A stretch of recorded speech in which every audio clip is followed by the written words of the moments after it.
Good morning, everyone. This is part 2 of the Lightworkers travel guide, or the Healers travel guide, or the Empaths travel guide. It suits all of us. Now, in part 1, we spoke about using the physical tools and working on the physical side of the travel, so upping your immune system, and then using various oils to make sure that our nasal passages are clear. We use eucalyptus or camphor, which is very, very good.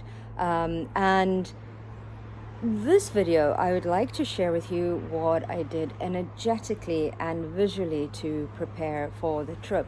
Now, I think that, things happen for a reason, and I'll share a little bit of the story of my trip as well. So what I did do before I left is I did a fire cleanse. Now, a fire cleanse is one of the strongest clearings that I tend to do. Sometimes it's used in Feng Shui to clear space in the home, but I also use these fire cleanses to really just clear out anything energetically that's happening or will happen.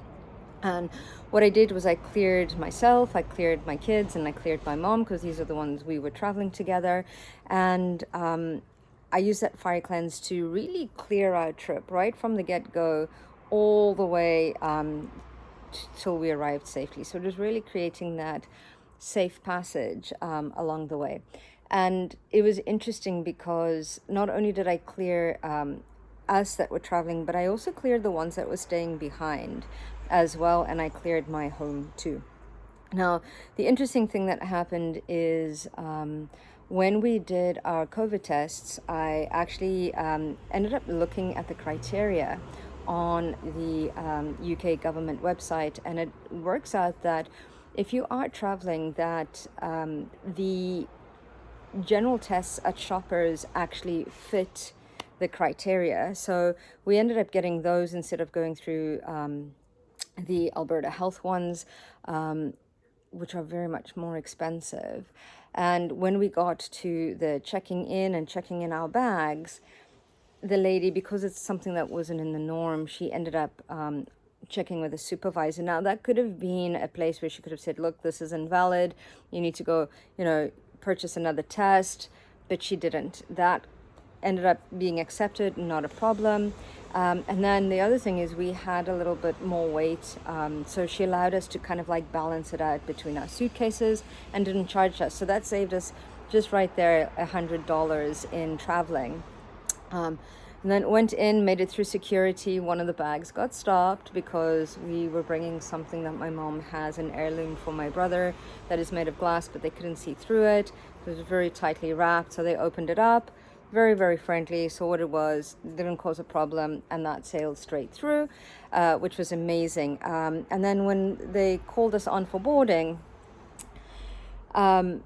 they started noticing that because we're Portuguese and we have like 500 names, my mom and I, some of the names didn't match up with some of the extra documentation that was there, but they were super, super friendly, and they corrected it all so that we didn't have any issues. The other thing is that I did not pre-book our seats because we're a family and I wanted to see if we could all be together. And the system actually chose the seats for us. We ended up being right at the back of the plane. It was a very, very full plane, and we were so lucky because we ended up actually having 3 entire rows to the 4 of us. So that was incredible. So all these potential issues that came up were absolutely solved, super quick, friendly, super helpful people at WestJet, which could have caused a problem along the way. So that was absolutely amazing. And then when we landed, we were ushered straight through.